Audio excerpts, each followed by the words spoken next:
So, tonight we are continuing with Rabbi Nachman's wisdom, the Holy Sefer Sichos Haran. But instead of the regular, what we're up to, so I figured that, never waste a crisis. And so we should do something war-related. And so I couldn't find where he talks about war per se, but he talks about death.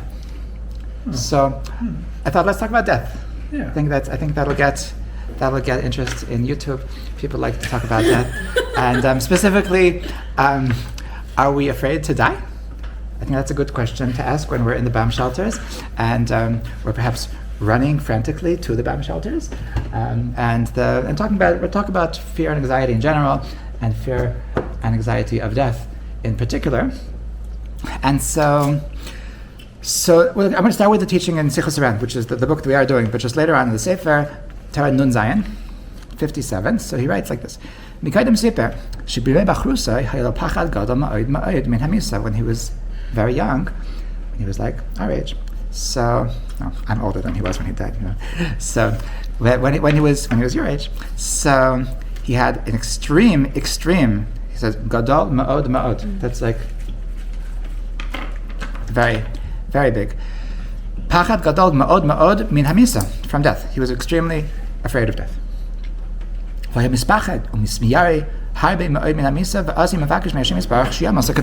how did he deal with his fear of death? He would ask Hashem to kill him. Al Kiddush Hashem. He would ask Hashem to kill him, to sanctify God's great name.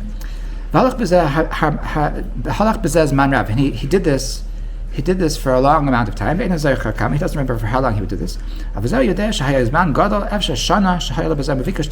that this is constantly what he would do. He would beg Hashem to allow him to die, al Kiddush Hashem, to die, to be killed in Hashem's honor. So he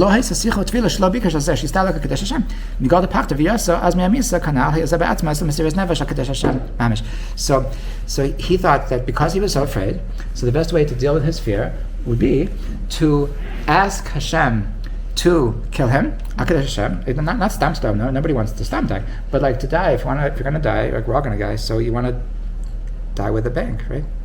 So with a boom, with a bang. So what's the best way to go? The best way to go is to die Kiddush Hashem. To die Kiddush Hashem means that to die for the fact that you're a Jew, to die from anti-Semitic attacks, to die from bad people. So that's the highest way. That's the holiest way to die. That's the way Rabbi Kiva. That's the way he was killed. That's the highest way to go, is to die Kiddush Hashem. And he says that because he was so afraid, because he was so terrified of dying, so the prayer of Hashem, please kill me, that was an element of Mesiras Nefesh. That was a way of like giving up his life for Hashem, meaning that to bring upon himself this thing that he feared so deeply, to put himself in the mindset that I'm ready to die Kiddush Hashem. So that itself was an element of Mesiras Nefesh. That was an element of to deal with his problem, to deal with his fear, to deal with the thought of death. So that itself was like dying. As means that because he was so afraid. And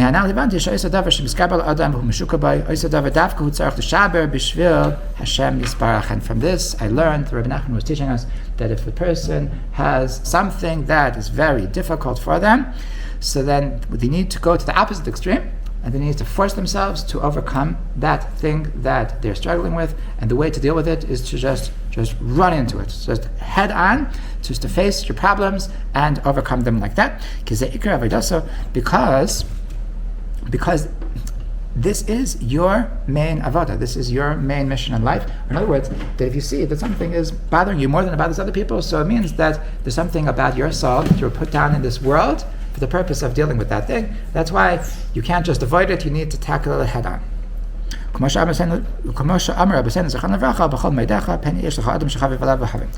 so he says that at the beginning of his life, so the way that he dealt with his fear of death was that he would force himself against his great fear. He would force himself to think about it, and he would force himself to be willing to give up his life al Kiddush Hashem. So this is an idea. This is an idea that the Baal HaTanya talks about in Avodas Hashem, then in Chabad they call this iskafia.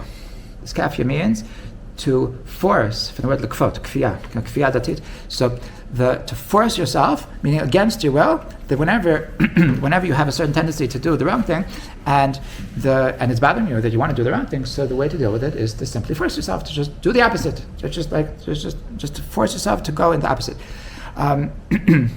In therapy, so this is called exposure therapy.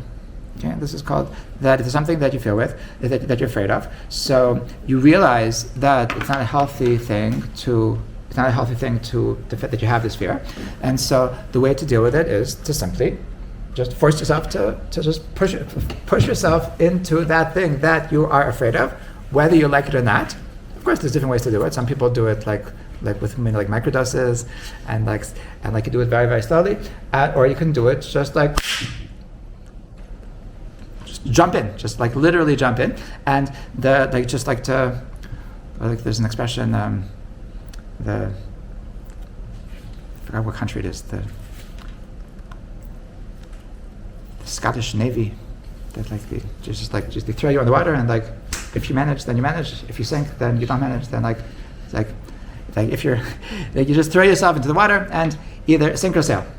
And just to throw yourself into the situation, and of course you're going to manage. Of course you manage. It's not going to kill you. So you just deal with your problems, and the more that you just force yourself to go against your comfort zone, so you just get used to it more and more. So this is one element. This is one element of how to deal with pachad, how to deal with fear, how to deal with fear of death, and he says that the way to deal with death is to, if you're afraid of death, so the way to deal with it is to just force yourself to think about it. But he adds that to force yourself to think about it with a positive twist. Okay, what's the positive twist? Positive twist is that Al Kadesh Hashem, that I'm not going to die stam, I'm going to die for a mitzvah. Okay, in other words, that to die Al Kadesh Hashem is actually a mitzvah. It's a mitzvah that it says in the Torah, "V'nikdashti b'sach b'nei Yisrael." Hashem says that I want to be sanctified among the Jewish people, and Chazal understand this to mean that when a non-Jew puts a gun against your head and he says either convert to Christianity or I'll shoot, so a Jew is called upon to say, absolutely, I'm proud, I'm ready, I'm excited, shoot away. And the Beit Yosef, the Rabbi Yosef Karo, so he writes about this. He writes about this in one of his books called Avkas Reichel. He writes that he sometimes, this is his dream. Sometimes when he's if he's spacing out, so he's just imagining that the Turkish Arab will take, they didn't have guns, they had a sword, that the Turkish Arab would put a sword against his neck, and he would say, convert to Islam or else.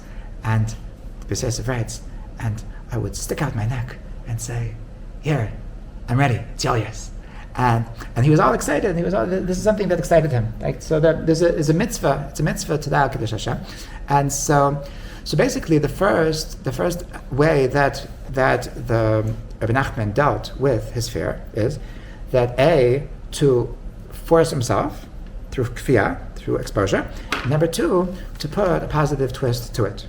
Okay, so now if a person is in our situation, let's say. So this is obviously a very practical thing, because anybody that would be killed, anybody that is killed from a terrorist attack, so that's dying al Kadesh Hashem.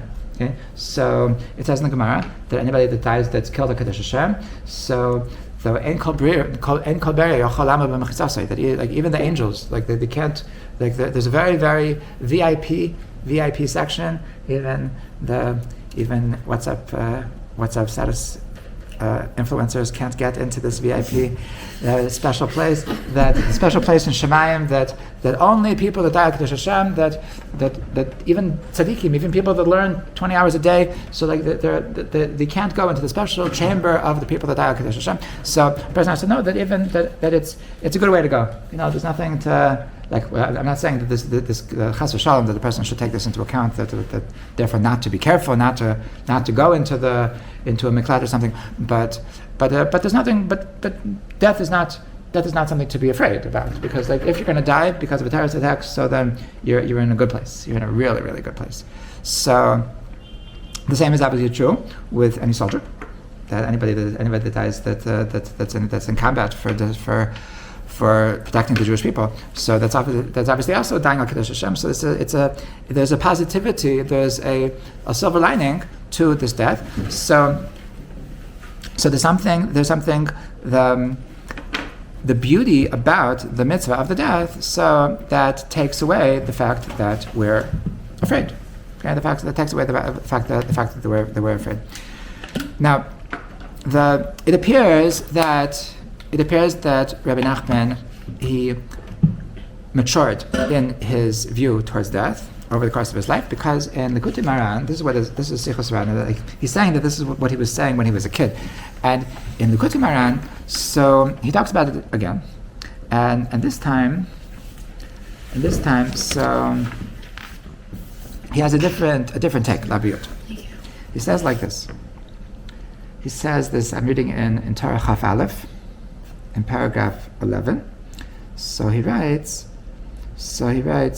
that Ben Chaim Lemisa in Chiluk Kim B'midas Ama Achas. The difference between being alive and being dead, the difference is about 2 feet. That a person, that now you're living here, then you're living there. It says that V'hita b'yadar al beis aman, like he pointed, like there was a cemetery outside the base manager. He was like, now you're living here, now you're living there, and he was pointing to the, okay, you move down the street. You move. It's a bit like, yeah, I'm moving next week. Like it's not fun to move, but like it's part of life. You move. So like dying is simply that you're changing apartments. That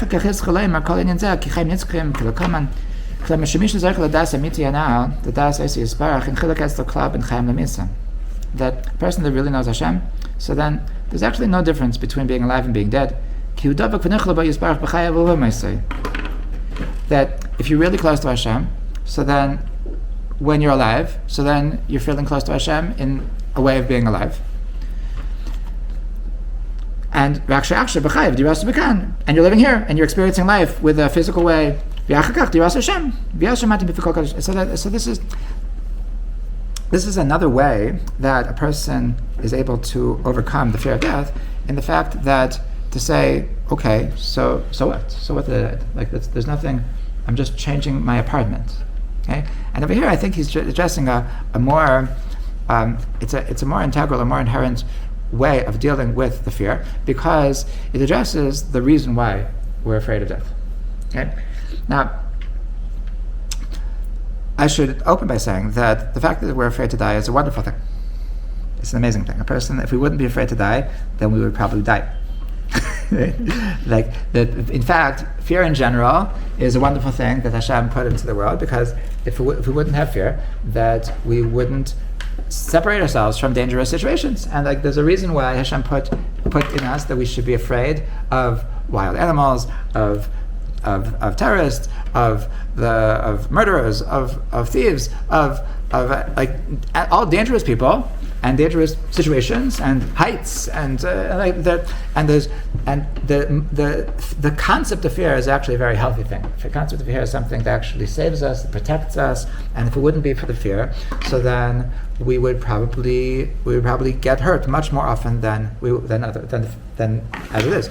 So the question is that why would we be afraid of death? So like there's fears which are good, like fears of being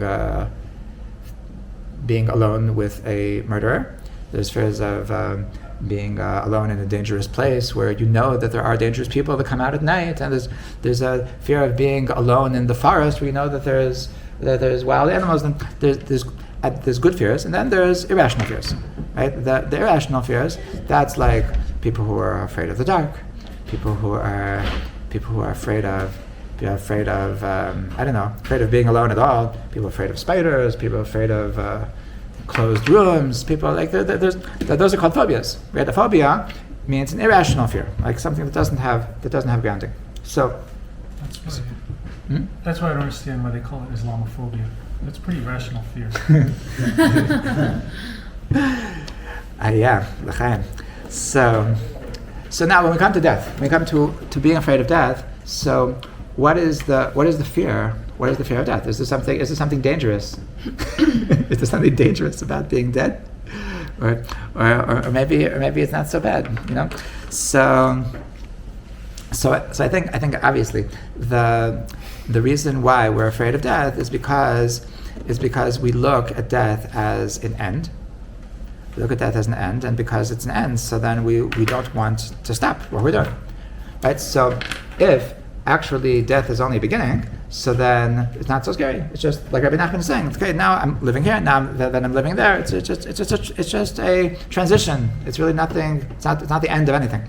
So really, Judaism, by the fact that Judaism believes in the afterlife, so we're good. You can't. We're actually invincible. We're actually invincible, and there's nothing to be afraid about. This is it has, like I always say, that it has a downside, the fact that there's an afterlife, because people who are suicidal. So this is from Marsha Linehan, that when she asks people that are suicidal, like, why do you want to kill yourself? So they always say, because I need the pain to end. So she always tells them, there's actually no data that supports that the pain ends. It doesn't. You're gonna wake up, and it's like you're gonna be in the same place that you were before. And in fact, Rabbi Nachman writes in a different place that how we make ourselves in this world is going to be our existence for all eternity. So that the way we condition ourselves, the way that we improve ourselves, that to turn ourselves into calm beings, to put ourselves into wholesome beings, to put ourselves into gracious beings, so that is what we're going to be for all eternity. So if a person is going to live this life and he's going to always be annoyed, and then he's going to die, he's like, oh, finally, nobody's going to bother me. Like, sorry, actually, everybody's going to keep on bothering you when you're in the next world too. Like, nothing, it's you. It's not like there's nothing about everybody else. It's that you never bothered to change yourself to become a person that is going to be a calm person. You never change yourself to be a gracious person. You never person yourself to just to be a person who's happy, who's positive, and so that is your existence for all eternity. So Rabbi Nachman writes that as we are practicing Judaism, we have to make sure that the Judaism isn't just something that we're doing, it's something that's affecting us, it's something that's changing us, it's something that's helping us become better people. Okay? Better people in the sense that we're healthier people, better people in the sense that we're calm, that we're connected to truth, we're connected to the tachlis, we're connected to the goal. So that's what Rabbi Nachman writes over here, that if your person is connected to God, so then when you're connected to God in this world, so then nothing really changes. Nothing really changes. In fact, the Haran Prague writes that this is the reason why. This is why the Torah doesn't talk about the afterlife. Right? There's a big question that if it's such a critical thing in Judaism that there's reward and punishment in the world to come, so how come the Torah Shabbat? How come it never talks about it?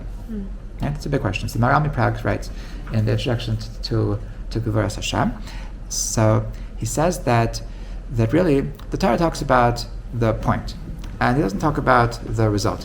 So the Torah says that if you're going to follow the Torah, you'll be alive. So you know what it means to be alive? That a person that's connected to his soul is alive. A person that's not connected to his soul, so he's dead. And that's what it means in the Gemara, that it says Rishayim afilu b'chayim kriyim mesim, that a rasha, even when he's alive, he's considered dead. Like a person can be walking around and can have a pulse, but he's actually dead. Okay, he's not connected to his soul, and he looks like a human being, he smells like a human being, but actually he's a corpse. He's a walking corpse. And on the other hand, tzaddikim afilu b'misasam kriyim chayim. That a tzaddik, even when they're dead, they're called alive because their soul is alive. So it says in the Torah that if you follow the Torah, then your soul is going to be alive. So if you're alive in this world, then you'll be alive in the next world. And if you're dead in this world, then you're dead in the next world. It's a flow. It's just a simple. What happens in the next world is simply a result of what you are in this world. So that's why it's so critical that a person shouldn't think that as long as I check off all the boxes, as long as I do the religious stuff, so then I'm going to be happy in the world to come. It's not so simple. If you're constantly annoyed, if you're constantly a crabby person, so then you're going to be getting your olam haba, and you're going to say, I asked for medium well, what is this? and like you're not going to be satisfied. Like you're still going to be a crabby person.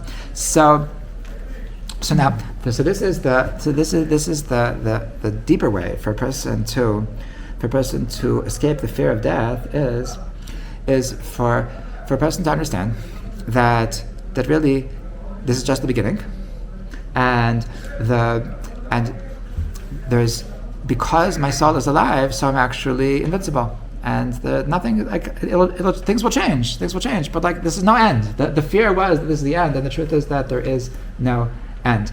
And there's a story with a guy. There's a story with a guy that was in the Holocaust, in one of the concentration camps, and so it's a little bit intense story, but he was at the concentration camp. One of the things that they did was that they forced them to, like, they looked at them as like dirty, as like contaminated. So they forced them to take a dip in this horrible bath that they made with acid, and the acid would like burn away at their skin, and they forced them to not only go in, and they forced them to dip their heads in, and it was a horrible torturous thing that they did to all the inmates, and when they first came. And so there was a whole line, and they were going in, and then one guy, so he dips his head, and he doesn't pick up his head, and so the guy behind him, so he thinks that, like, oh no, like the guy, he's given up already, like how could, like, so he runs over and he pulls him out, and like with all his strength, so he yanks him out, and it takes quite a while, but he gets him out, and like he's alive, and he says, you can't do this, you can't give up, and so when they got back to the bunk, so he was bothered, and like, how could you give up? What's wrong with you?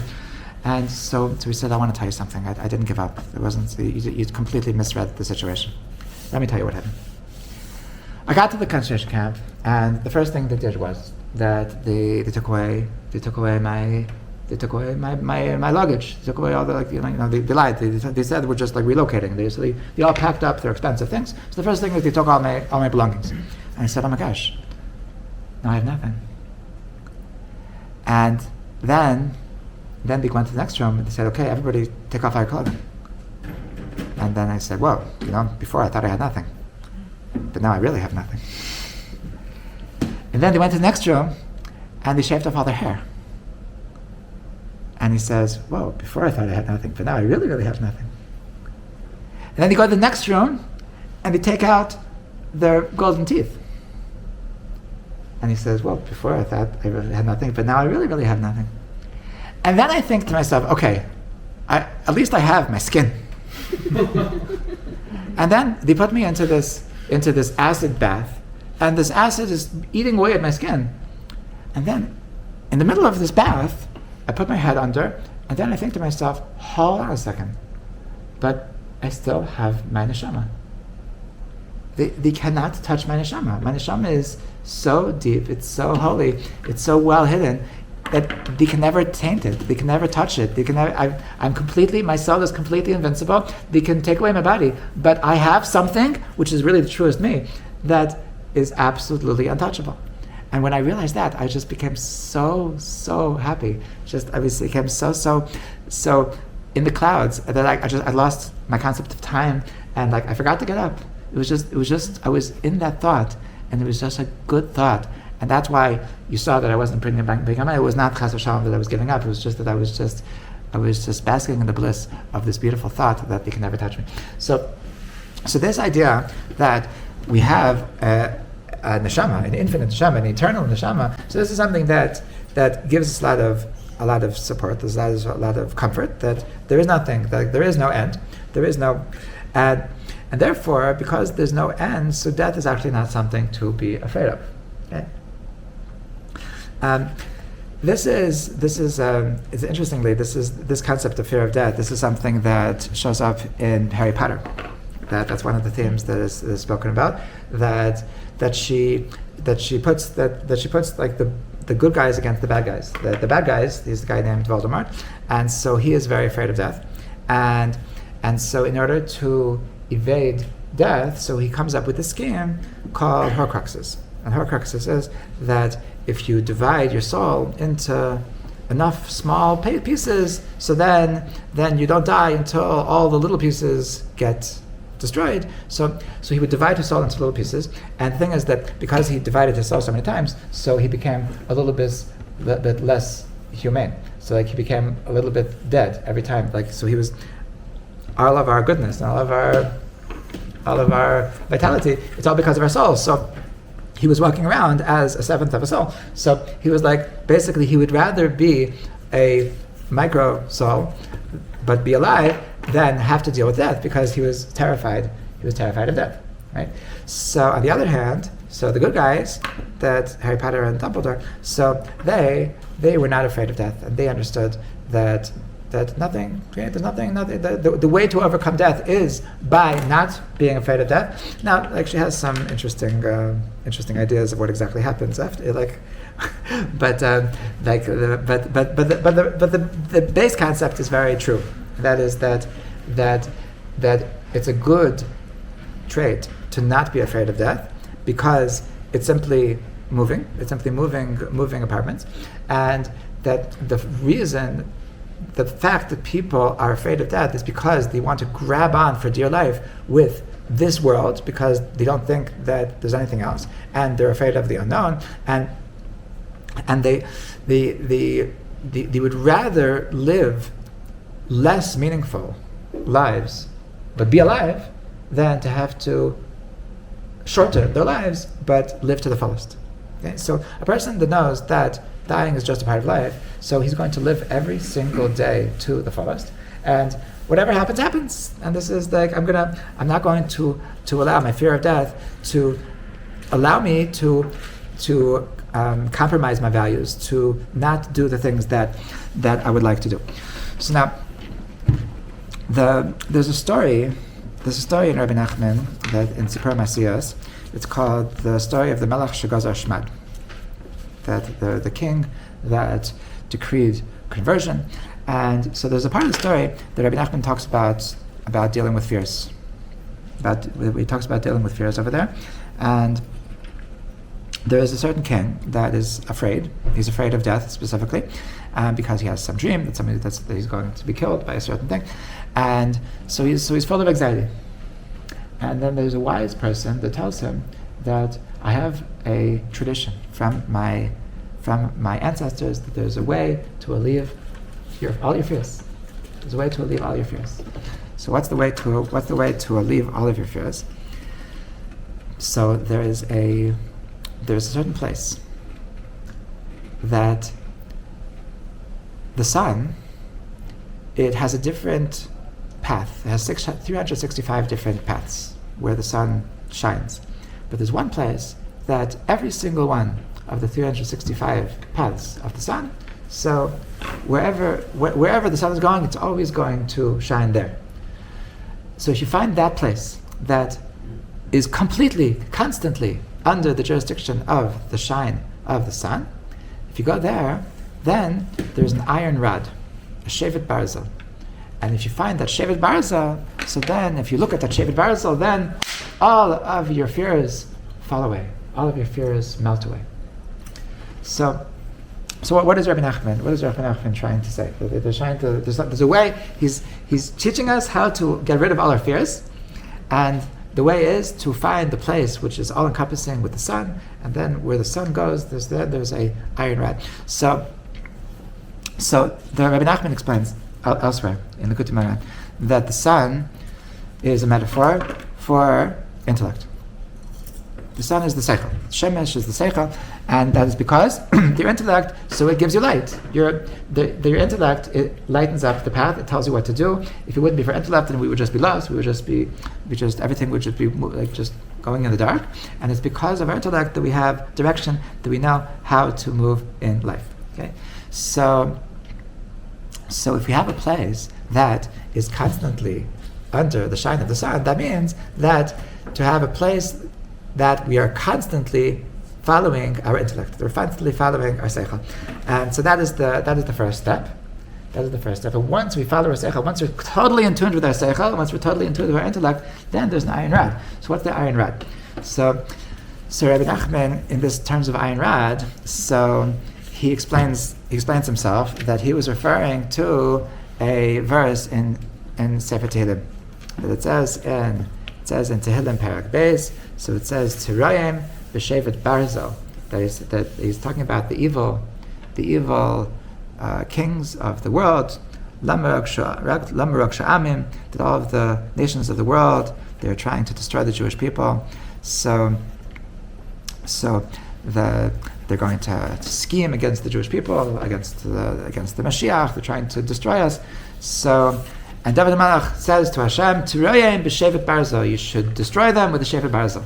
So the shevet barzel, this iron rod. So this is something which is meting out punishment. This is gevura. Okay, this is might, and might always represents yirah. Okay, might always represents fear of Hashem. Okay, so that means we're asking of Hashem to bring out yirah in the world, to bring out fear in the world, and through this fear in the world, we're going to destroy all of the enemies, like Iran. So now what is the yirah over here doing? So the yirah, this iron rod, is actually this what you find at the top of this mountain where the sun always shines, because it says Reshit Chachma Yirat Hashem.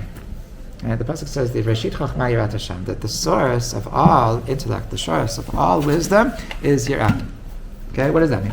That a person who doesn't have a basic foundation point, starting point, that I want to do what Hashem wants me to do, so then he is hopeless when it comes to intellect. He's hopeless when it comes to seichel, when it comes to chachma. He's never going to be able to really find any chachma. He's never going to reach any true wisdom, because the person that doesn't want to do Hashem's will, so then his intellect is going to veer him off. He's going to get mixed up. He's going to get very confused.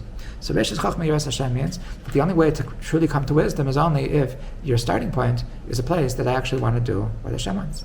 Okay, so that's that desire to do what I was meant to do. That's that emotion that puts me in my place. That means that I can't do whatever I want, and it's going to give me a certain amount of guilt, a certain amount of pressure, to a healthy pressure to do what I was supposed to do. If I think I can do whatever I can do, so whatever I want, so then I'm never going to feel bad about just waking up at 3 p.m. every day. Not going to feel bad about wasting 5 years just traveling, or whatever. And there's no concept of what a waste of 5 years would.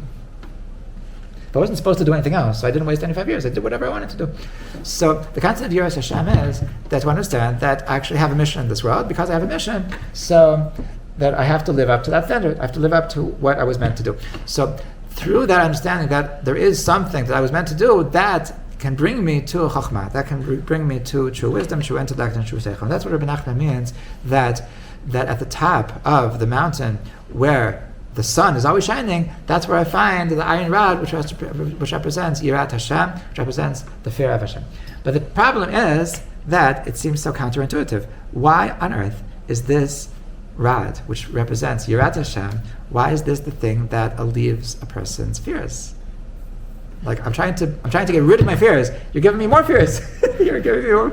I'm afraid I'm full of anxiety. So I go to the psychiatrist and he says, I've got a great horror film for you. This is going to be, I'll make you so scared that you won't even be able to think about your boss, because you're how on earth is Yiras Hashem? How is fear of Hashem? How is that going to get rid of all of my anxieties? So this is something that Rabbi Nachman talks about in another place, and it's really based on a story. This story is brought down from in the traditions of Chabad, in the Kuti Diburim, so it brings from Chabad that when the Baal Shem Tov was only 5 years old, so he lost his father. His father was a big tzaddik. His father was named Rabbi Eliezer, and so the story goes that when the Baal Shem Tov was only 5 years old, so his father was dying, and his father said, Israel, my last will and testament to you is to have no fear from anything in the world. Do not fear anything in the world, only fear Hashem. Only fear Hashem. So this statement, this is the thing that it's a bad thing. It's a bad thing to have anxiety. It's a bad thing to have fear, and it's something that, like, you don't find this explicitly in the Torah. That Rabbi Nachman made this famous. Rabbi Nachman made this a big thing in Judaism. That v'ha'ikar lo l'spachad klal. The most important thing is to have no fear at all. But before Rabbi Nachman, there wasn't such a thing. That this is something that the Baal Shem Tov brought into the world. The Baal Shem Tov's father brought into the world through the Baal Shem Tov. That the Baal Shem Tov taught the entire world that have no fear, only from Hashem. Right? Don't make yourself afraid. Nachon. And so, but Rabbi Nachman says that there's a way to take away your fears. What is the way that you will leave your fears? The way to leave your fears is actually from the fear of Hashem. That the thing that's going to relieve your fears is by having fear of Hashem. And this is another Torah that Rabbi Nachman writes in Torah Tesvav, Torah 15 in Likutei Moharan, that he says that kishiyesh din lemata ein din lemala. Okay, what does it mean? Kishiyesh din lemata ein din lemala. When there is judgment below, then there is no judgment above. Okay, what does that mean? So Rabbi Nachman explains that what are we afraid of? We're afraid of stuff that's going to happen to us. Right? We're with all of our fears. So it's all from bad stuff. It's all from bad stuff. And so the reason why we're afraid is because we think that there's going to be something unpleasant. So why would there possibly be something unpleasant? Obviously, the only reason why there would be something unpleasant is because Hashem would send us something unpleasant. And why would Hashem send us something unpleasant? Because He's trying to tell us something. Okay? So the only reason why we would have to experience something that would validate our being afraid is only because Hashem would send us something. So He has a great idea. Why would Hashem send you something? Only because He wants you to understand something. But what if you understand it yourself? Then there's no reason for Hashem to send you anything. So that's what Rabbi Nachman recommends, that every day that you should do what's called cheshbon nefesh. You should make an accounting of the stuff, all the stuff you did during the course of the day. You should, certainly, the course of your life, you should be asking yourself, am I living my life the way I should be? Am I making the right decisions? Am I spending my time the way I should be spending my time? Am I in the right career? Am I in the right country? Am I in the right environment? And the more that I ask myself these questions, so the more that I'm judging myself, I'm assessing myself and giving myself judgment and saying that maybe I should change, maybe I'm not doing well, maybe I'm not using my time properly, maybe I'm making the wrong decisions. So kishiyesh din lemata, when there is judgment down below, that means that I judge myself. So ein din lemala. So this is a way that I'm able to free myself from divine judgment if I do human judgment. If I judge myself, self-judgment is a way of freeing myself from divine judgment. That's how Rabbi Nachman understood what the Baal Shem Tov taught, that if you fear Hashem, so then you don't have to be afraid of anything, because the only reason why the fear is in these things that make me afraid. The only reason why I'm afraid of my boss, the only reason why I'm afraid of my dog, the only reason why I'm afraid of not my dog, my neighbor's dog, no bringing dogs into the miklat, okay? Serious. They're so cute. Even the cute ones, yes, they're cute until they freak out. And so whatever it is that I'm afraid of, so it's only because Hashem put this fear in this thing, because He wants to tell me something. But if I already get the message myself, so then there's no need for Hashem to put the fear into all these things. And therefore, a person who fears Hashem has no reason to fear anything else. Okay, so this is actually, if you want to live a fear-free life, so the secret is, the way to alleviate all of your pains is simply to look at the silver rod. What does it mean to look at the iron rod? It means to fear Hashem. It means that if you're afraid of Hashem, then you have nothing else to be afraid of. And so really, being afraid of Hashem is not a scary thing. People think, like, I don't want to be afraid of Hashem. It's like, I have enough fear already. That it's, to be afraid of Hashem is the most calming thing, because then you know that there is nothing to be afraid of. Okay? There is nothing in this world. And this is a person that's afraid of Hashem. The person knows that I'm here for a mission. The person knows that I'm here for a reason. It means that he knows that I want to live life to the fullest. And because I know that I want to live life to the fullest, and therefore, I'm not going to allow anything to hold me back from living life to the fullest. So it makes a lot of sense that if I fear Hashem, that I know that as long as I'm doing the right thing, so then nothing's going to stop me, nothing's going to hurt me.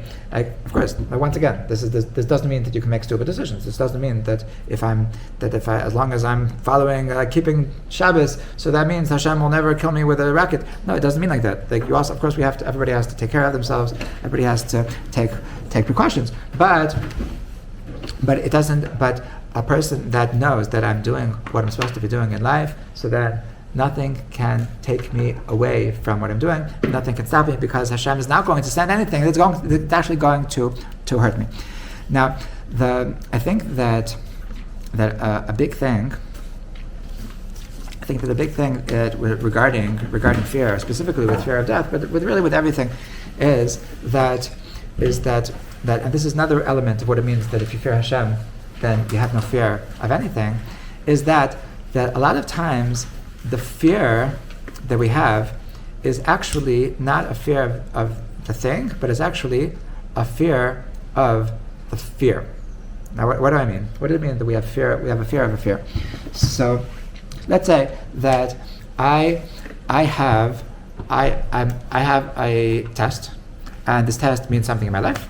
That because of this test, whether or not I have this test, whether or not I pass this test is going to make a difference as to whether I'm going to get into law school, I'm going to get into medical school, whether I'm going to have a license, whatever the test is, it's something important. So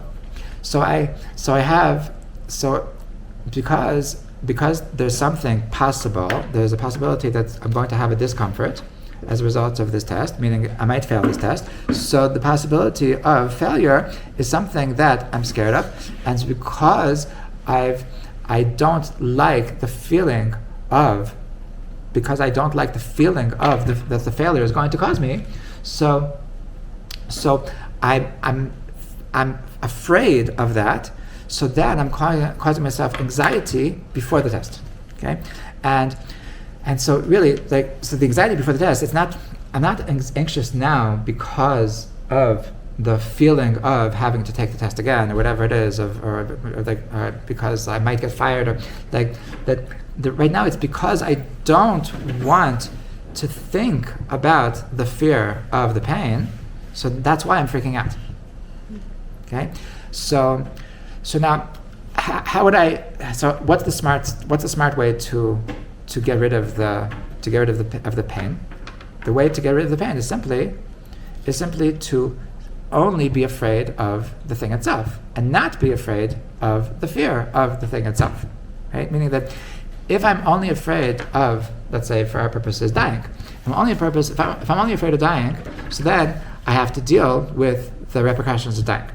But if I'm afraid of being afraid of dying, so then that whenever there is a possibility of dying, so then I'm just going to be afraid because it might bring me to a situation that I might die, and then I'm actually going to be freaking out much more than the actual discomfort of the dying itself. Okay, so this is really like a synthesis of the exposure theory, the exposure therapy, together with the das therapy, just to understand that I'm just moving, and to understand that if I understand that death is simply moving, it's simply just the beginning, it's simply just a natural next stage of our existence, so then I can leave my anxiety to only the anxiety of what do I do when I die, which brings me to live a full life, and stop just being fear of the unknown and freaking out about the possibility of dying. And then everything just becomes much more calm. Like if I'm actually only thinking about rational fears, meaning the actual discomfort of not being alive, so I don't have to be discomfort about the fear of the discomfort, because the fear of the fear is actually much greater than the discomfort of the death itself. So this is a very practical way to deal with fear, to simply to think about, what am I so scared about? And does it really make sense that I'm causing myself so much discomfort because of a small amount of discomfort? And if I think about things rationally, so then it can simply motivate me to live a fuller life. And I think about things irrationally, so then it'll just lead me to live a life full of anxiety, where I'm not able to enjoy myself, I'm not able to make healthy decisions, and I'm not able to live life to the fullest. So I bless us all that we should have no fear at all. I bless us all that we should understand that life is awesome, and life is eternal, and life never stops. And knowing that life never stops, so it gives us the power, it gives us the strength to live life to the fullest, because we know that we're going to be here forever either way. So of course we should live life without anxiety. Of course we should live life to the fullest. Of course we should make the best decisions possible and never hold ourselves back from living awesome lives because of maybe I'm going to fail, because maybe it's not going to work out. And this is really going to just give us strength, and this is going to give us the excitement to life, and the ability to stay calm no matter what. B'ezrat Hashem.